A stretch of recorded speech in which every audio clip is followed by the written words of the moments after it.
All right, we're back and continuing our conversation about insider secrets for managing the marital real estate during divorce. And we're joined now by Jason Gordon, an expert who helps divorcing homeowners strategize how to use creative financing so your house debt can meet your legal, life, and lending goals, especially in this economy. As a certified divorce lending professional, CDLP, and certified divorce specialist, CDS, he is trained to navigate you through divorce lending obstacles that normal lenders crash into.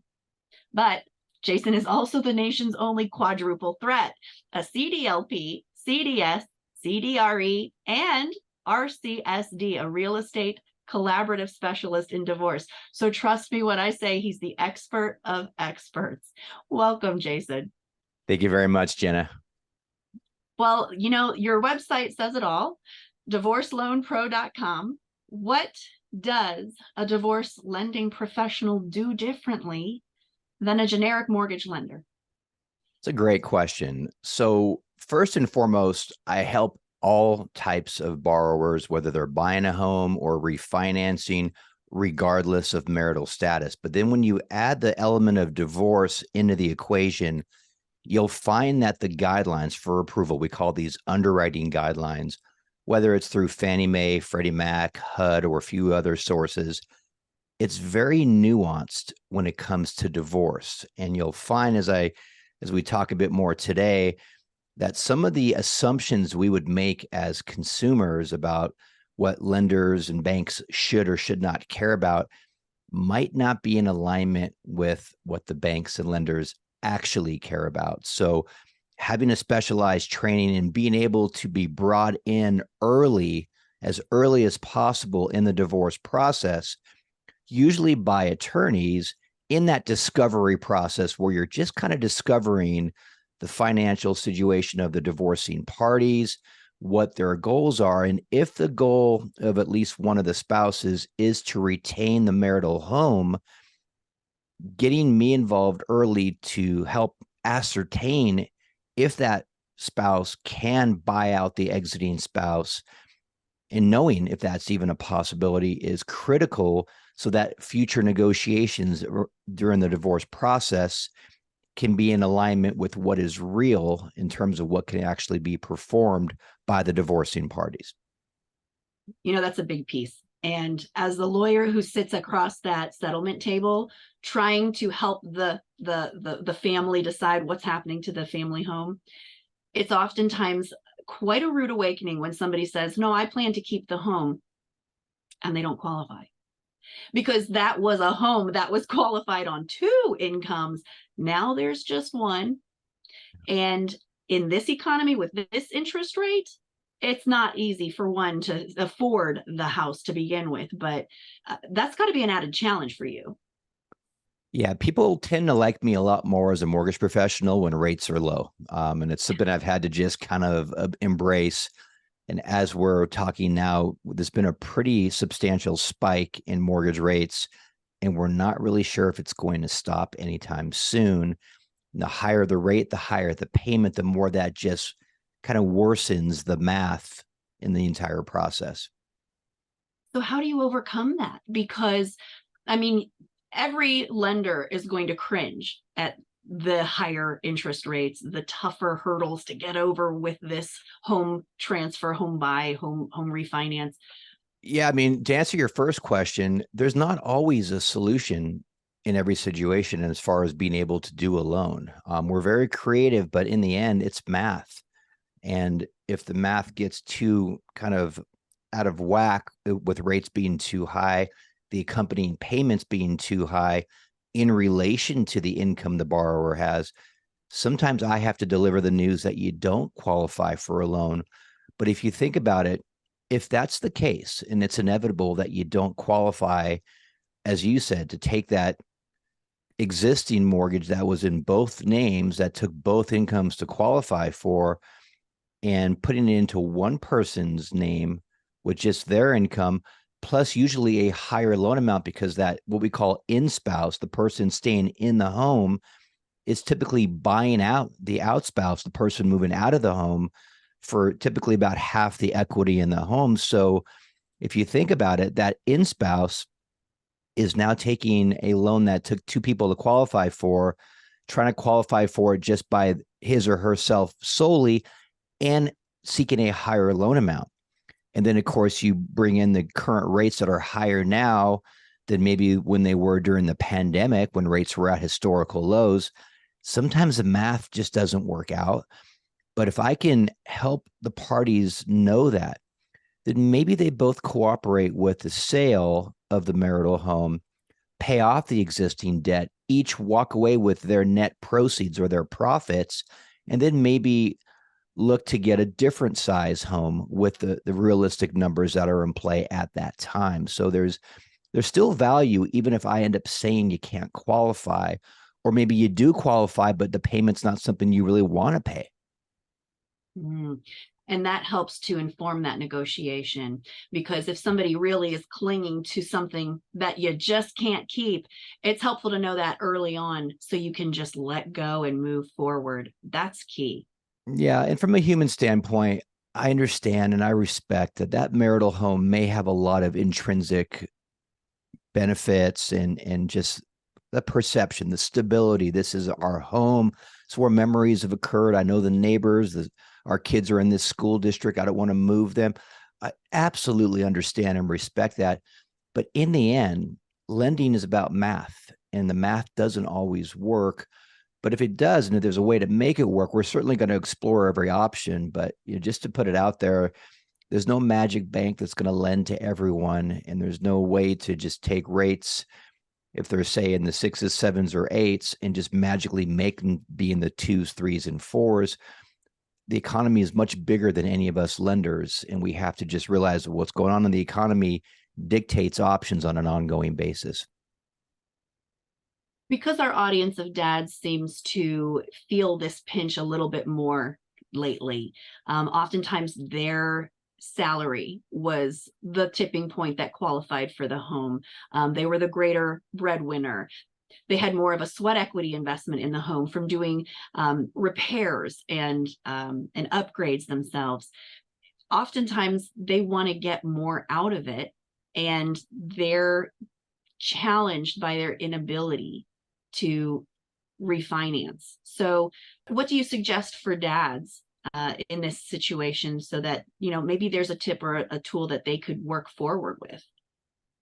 Well, it's hard to establish a goal that really speaks to all parties, whichever gender we're talking about here. Some folks want to get the max, profit out of selling the marital home and just walk away from that and move on. Others might say, as an example, it's the dad moving out and say the mom staying in. Maybe they have kids that they want to kind of take into consideration of the importance of keeping the marital home for the stability of the kids.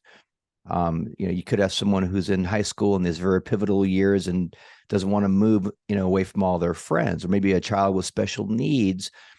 Oftentimes you'll find in those situations, both spouses tend to kind of partner together and say, let's work on this as a collective goal beyond just the two of us whose marriage didn't work out.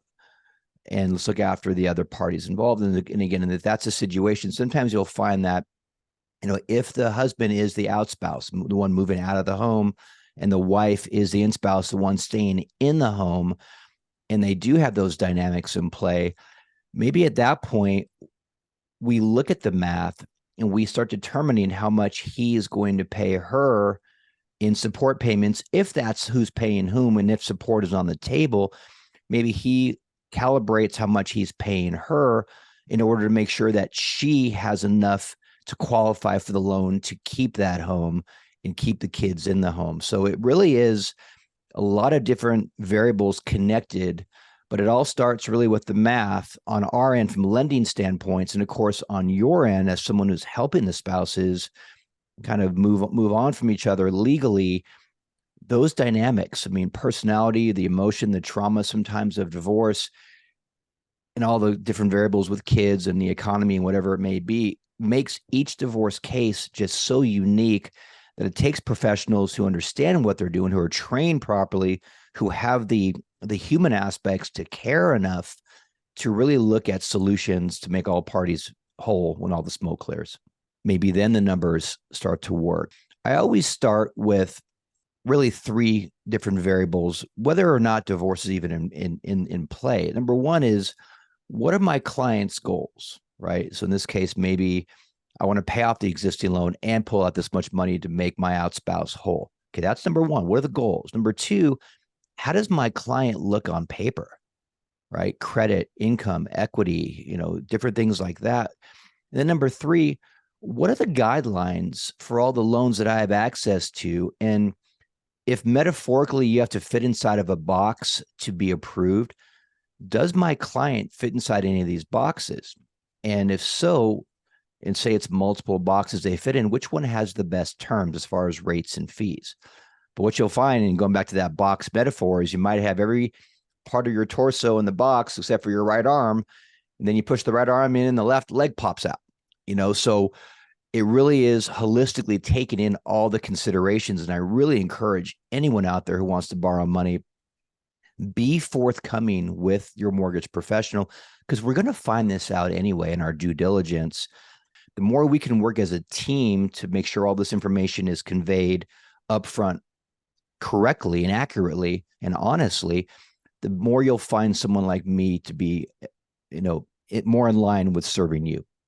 Okay, well, numbers are not always easy to conceptualize. I'm a visual person personally. I know that you have some slides that will help us to put our finger on the concept of home loans and the complexities of the numbers. You have your slides handy? I sure do, and I'm happy to show them to you. Okay, great. So a couple of things that you see on the screen here. This is all for educational purposes. I'm never giving legal or tax advice on any action I'm taking, including this presentation today. I never make any gender assumptions based on who's married to whom, who's working, who's not working, who's paying whom support payments, how assets are divvied up. So any examples I give are just examples. This is not a rate quote or an offer to lend. So when I'm showing numbers, it's just to help you articulate some of the concepts. And importantly for me, when I'm giving presentations, I have to give my NMLS ID, which is 259027. I just happen to do more divorce work than the vast majority of mortgage professionals across the country. And so I'm going to give you my why right now, and I'm just going to give you an example of this scenario. The numbers have been rounded off just to make things a little bit easier. I'm not including any closing costs. This is an example of a scenario that happened about 20 years ago. So a friend of mine referred a client to me. We'll call the client Susie. That's not her name, but we'll just call her Susie. Susie came into my office 2 days after her divorce had been finalized. So she was no longer married legally as of 2 days ago. She brought in her court documents. Now, in her court documents, it specified that the marital home dynamics must be settled within 60 days. And now we're 2 days into it. So now she had 58 days to settle the affairs of the marital home. So the numbers you see on the screen here are the rounded off numbers. So she was desiring to stay in the home. We call her the in-spouse. Her now ex-husband had already moved out, and we call him the out-spouse. Now, you see some of the numbers on here. The home was valued at $500,000. The home was in both of their names. The existing mortgage had a balance of $400,000, and that too was in both of their names. Do the math on that, the equity was $100,000. Now, consistent with most out spouses, he had two conditions that must be fulfilled in order to give her the marital home through the divorce. Condition number one is he wanted to be removed from that debt, which kind of makes sense. If you no longer, own or occupy the home, why do you want that $400,000 debt? So number one was remove me from debt. And then number two is he wanted his divvy. 100,000 in equity. He wanted half of that, which is $50,000. So she was seeking to get a new loan large enough to pay off the 400,000 and get him the 50,000. So she was seeking a new loan amount of $450,000. And again, I'm aware that closing costs get wrapped in. Sometimes payoffs are not exactly rounded to the nearest, $100,000. For now, we're using that math. So she was trying to get a $450,000 loan. So within a few moments of us having that conversation, I pulled her credit. We talked about her, her overall financial situation. And it took me less than 10 minutes to definitively ascertain that she was not going to qualify for the loan. Her credit score was in the 500s. She had no job. Her sole income was going to be support that he was going to be paying her, which hadn't even started yet. And she wanted to have this loan finalized within the next 58 days. It was very definitive. So those who know me as a human, I'm very caring. I have a lot of empathy and compassion for my fellow humans. I was very careful to explain to her why she didn't qualify. And I was really gentle with my words. And as I was talking, her entire face just changed. It got red. Tears were welling up in her eyes. And she was going between angry and, sad. And you could just see the look on her face. And she said, Jason, you know how long it took me and how much time and money it took me to win that home. The attorney fees, court fees. And she grabbed her court order and waved it in my face and said, my attorney said, all I have to do is show you this court document and you have to lend to me. So my job must have been scraping the conference table at that point because I was just so shocked that her attorney would say something to her like that because it was just so inaccurate. And as I was gently trying to explain the true dynamics, she stood up, grabbed her court documents, stormed out of the room, slammed the door behind her, and left the office. And I never spoke to Susie again. Very tough, sort of ordeal here. And I wasn't ready for that. And I certainly didn't want it to happen that way. But the person who referred Susie to me is somebody I stayed in contact with. And he made a point to tell me over the next month or two what happened right after she left my office. So she went to her bank where she has a checking account for the last 10 plus years, assumed that because she had a checking account there and it was her bank that they would lend to her. They told her the same thing I told her. And she left there very angry. She then called her attorney. Apparently, it was a very adversarial conversation where she not only fired him, but burned that bridge beyond repair. He was no longer going to be a resource for her, and she was no longer with an attorney. She then called her ex-spouse and apparently said, hey, change of plans here. I guess I can't qualify for the loan after all. We're going to need to sell the home and split the cost. And he says, no. You had your chance to do that. You wanted to go to court and fight for this home. Well, I'm not doing it. You have less than 2 months to give me my $50,000 and remove me from that loan, or I'm going to go back to court and I'm going to get full custody of our teenage daughter. So apparently she panicked and did what I would just call a panic sale. So look at these new numbers. The house she sold for $500,000. She paid off the $400,000 mortgage. She paid $30,000 in real estate commissions, or 6% of that $500,000 sales price, plus about $12,000 in miscellaneous fees and transfer taxes, even some small repairs. The net cost to her were $42,000. So he got his $50,000 and she just got $8,000. How is that possibly fair? And of course, my thought all along, even when she was in my conference room, was why did we have this conversation sooner, before you agreed to terms, before that ink was dry on those final court documents?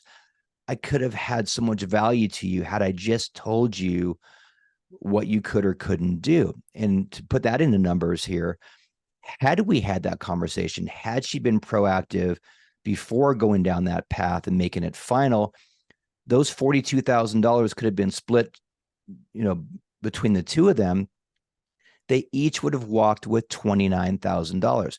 That's over $20,000 difference between what she could have walked with and what she did walk with. And that was over 20 years ago. So that's even, you factor in inflation, that was that much more money. That was a huge difference for her. And remember, at this time, the marriage was over. She had to move. She had promised her teenage daughter that they wouldn't have to move. She had to break that promise to her daughter. And she walked with significantly less money than she should have had she been more proactive. So I'm not trying to kick her while she's down on any level here, but this is the importance of being proactive when you're going through this discovery.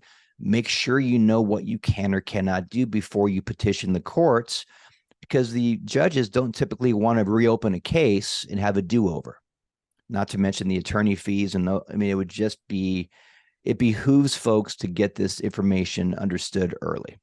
And to support what you just shared, it is your responsibility as the homeowner to get the information, because lawyers don't know the financials as well as a lender does. And so I support everybody getting informed and empowered themselves so that they have a baseline to be able to compare against what the advice is that they're receiving. Just a thought. Absolutely. I had a pretty whimsical conversation with a divorce attorney friend of mine locally. And I said, hey, where'd you go to law school? And he told me, and I said, oh, yeah, it's a good school. I said, hey, at what point in law school did they teach you Fannie Mae, Freddie Mac underwriting guidelines? And of course, He started laughing. And I said, well, then why are you giving mortgage advice? I don't want to come across as adversarial to the occupation, but we're trained a certain way. We know certain things. And as you look at this screen here, who knows if this house is worth $500,000? How did that value come about? What is the actual mortgage payoff? Was there a forbearance? Is there a bigger, like, unpaid interest added to that payoff amount? What are the commissions going to be? What are those other, miscellaneous costs are going to be? What's the income? What are the assets? What's the credit look like? There's so many different things that we dive into on the mortgage side that the attorney just wouldn't know to dive into, because they're not doing this day in and day out for a living like we are. That's a great 100%. Point you just made. 100%. No, I agree. I know my limits. I know my lane. And it's funny because so do I. That's why I mentioned earlier, I don't give tax advice. I don't give legal advice. I stay in my lane too. And it's just so important for us all to do that. So that was the case of Susie. And that was a big reason why I went into this niche. Now, how about if someone's been out of work for a prolonged period of time? Maybe they were a homemaker while the kids were in school, and divorce came upon suddenly, and now one of them has to go back to work. Depending on the program, we may need at least 6 months of that person returning back to work. And if it's part-time or commission, it could be as long as 2 years to get a proper track record in place. So just going back to work, just reemerging into the workplace, doesn't automatically create income that we can use on a loan application. So a lot of this comes down to what we call underwriter discretion, which is the underwriter who makes that approval decision has to feel good about this. And most of them want to see pretty bona fide stability of that income coming in on an ongoing basis, so that they can comfortably put that income on the bottom of the DTI fraction. So just keep in mind that coming back to work after a prolonged absence may require some additional time at the new job before we count it. Now, one last thing I'm going to go over, and I'll be real brief on this, but when you think about a divorce equity buyout that we've kind of gone over on this presentation here on a few different angles, let's say she's trying to keep the home and paying him out. That's a refinance, right? In the example I used before, she refinanced the existing $400,000 mortgage and sought to get one for $450,000, enough to pay off the $400,000 existing mortgage and get the $50,000 equity buyout for the outspouse. But did you know that there's two different categories of refinance? There's rate and term, and there's cash out. Now, rate and term is more desirable from a qualification standpoint, and from a pricing standpoint, as far as your rate quote. But you can only get $2,000 in cash out. Well, for the example that we used before, the value is 500. She already owes 400,000, is trying to get 450. Well, before she even does a new loan, she's already at 80% of her home's value. Once she gets to $50,000, that 450 divided by 500 is now 90%. That would be allowed for rate and term, but the $50,000 she's getting out is more than $2,000. Now, look at the other side of this equation. Cash out will allow more than $2,000 of cash out to be received, but it caps you at 80%. And it's also priced a little bit less attractively than rate and term. But if someone was to call a mortgage professional who doesn't know about divorce nuances, and they said, my property value is 400,000, I'm sorry, my property value is 500,000, I owe 400. Well, you're already at 80%. Now you want 50,000 more, you have to sell your house. Those of us, especially the CDLPs, we know that there's a way that we can do these divorce equity buyouts and actually get rate and term guidelines, despite the fact that we're pulling out more than $2,000. Now, in the case I just mentioned, that would be paramount in order for us to help that person get their 450 or their 90% out of their $500,000 value of their home. And so a couple of bullet points here to be able to do that is we have to have the court orders clearly separate the equity buyout terms from all the other assets that are being equalized as part of the divorce. All the equity buyout money or proceeds are going to be payable to the outspouse through the escrow company. So even though our borrower is the in-spouse, he or she is not touching that money. It's going right to the outspouse, being paid through escrow, and our borrower cannot get a single penny due to them at closing.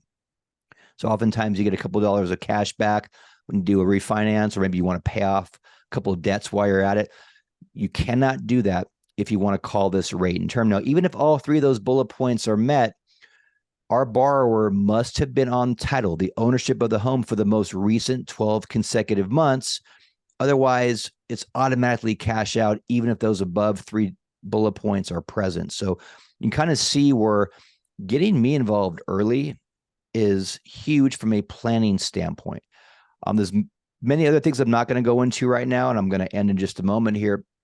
But things like joint debts that are not going to be settled before we close. And again, employment situations, credit situations, a lot of things that are just present on these divorces.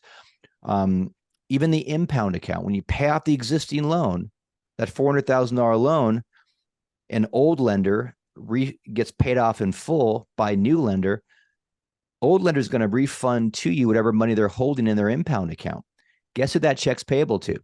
Both of the borrowers. You have to account for that up front. Otherwise, you may have another maybe battle ahead of you when that check for $6,000 comes payable to both of you, and you have no joint accounts, and you're kind of still not really getting along at that point with some of your other negotiations.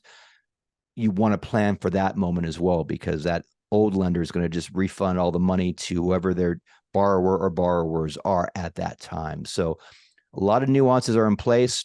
Now, as I go over some of the information I'm going to go over next, I'm going to go over some guidelines for mortgages that pertain to divorce. But I want to be human here first. I'm not a robot that does mortgages. I'm a human just like all of you. The logic that we all have could be looked at differently from different perspectives. In this case, there's three different types of logic, all beginning with L: life logic, lawyer logic, and lender logic. So examples of life logic. One of you might say, hey, I'm going through a divorce. Life is really tough. Does it really matter if I paid or didn't get paid the support payments on time each and every month? Does it matter if we fluctuate our income based on, different custody issues, et cetera, et cetera? That's life logic. And I respect it, but it's not always in alignment with the rest of the logic on this screen here.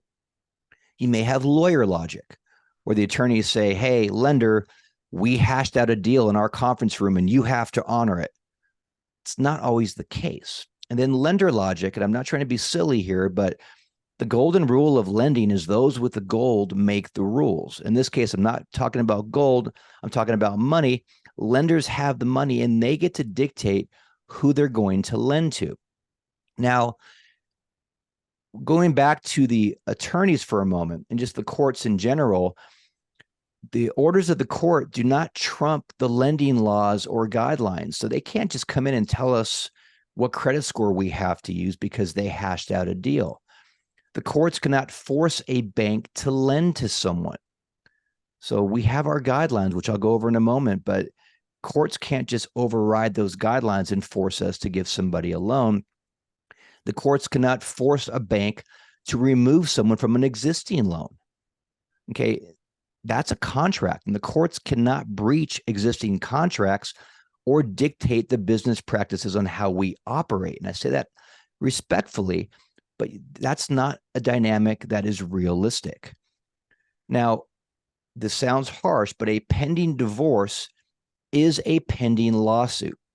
So the minute one person files, even if the respondent has not been served that paperwork, the minute it's been filed, it becomes searchable on county records. Lenders search county records as part of their underwriting to create a loan. If we see a divorce is pending, we freeze. We don't know how it's going to play out. We're not going to make any assumptions, and there's certain parts of that divorce that have to become finalized before we lenders will actually let go of the money and lend to someone. So kind of keep that in mind. Sometimes I've had people come to me before they file, and they may have more options at that time. If they wait until they file, which is still okay, the sooner we have that conversation, the better, because I can help the parties maybe assimilate into our guidelines so that they can get the loan that they want when all the smoke clears. Now, this image right here is a very powerful image, and I'm going to explain it to you as you look at it. So nearly every divorcing homeowner has at least 4 puzzle pieces which must be connected before their divorce is finalized. Puzzle piece number 1 is divorce law. This process involves the courts, contracts, a judge, oftentimes attorneys. Now, puzzle piece number 2 is IRS tax law.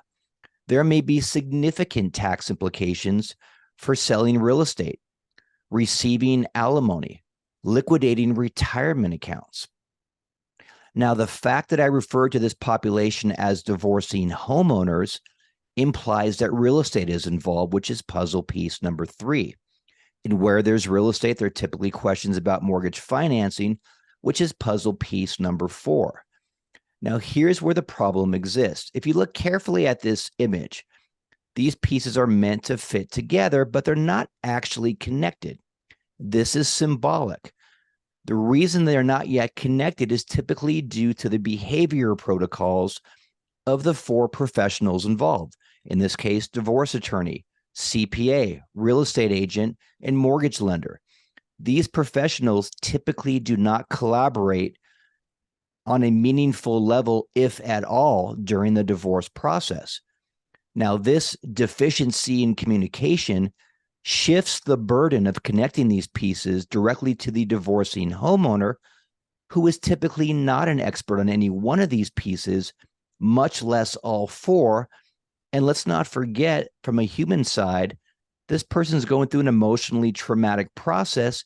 It might not always be thinking clearly. So as professionals, we can do better and we should do better. And so that's a big premise of how I approach my business. Now, just to properly introduce myself, and I know this is a very busy slide, I'm Jason Gordon. Again, I'm a residential mortgage specialist who just happens to have a specialization in divorce. You'll see on this screen, there's a QR code. Right below that, there's a URL, divorceloanpro.com, both of which takes you to my electronic business card, where you can do a full deep dive on myself, my credentials. A lot of my educational videos can be accessed there, mortgage calculators, social media, even a loan application. So good to have. I always say it's better to know me and not need me than need me and not know me. So that's a good way to just have my information. The company I work for, CMG Home Loans, is licensed in all 50 states. So I'm happy to help out wherever you are. And my cell phone and email address are both on the screen as well. I know I kind of went with a lot of dialogue here. I'm happy to elaborate on anything else that you'd like me to elaborate on at this point. I don't have any questions. I think it's helpful for people to kind of connect with you if they have questions, and to be able to connect on your socials. You got some very informative YouTube channel, and I think that this is great. It's exactly what somebody who's in this position would need to know. So thank you so much for your support. My pleasure. I appreciate you having me on the seminar here. It's a pleasure to contribute. Well, we look forward to connecting with everybody again tomorrow. Thanks for taking the time to connect with us, everyone. We'll see you soon. Thanks for your time, folks.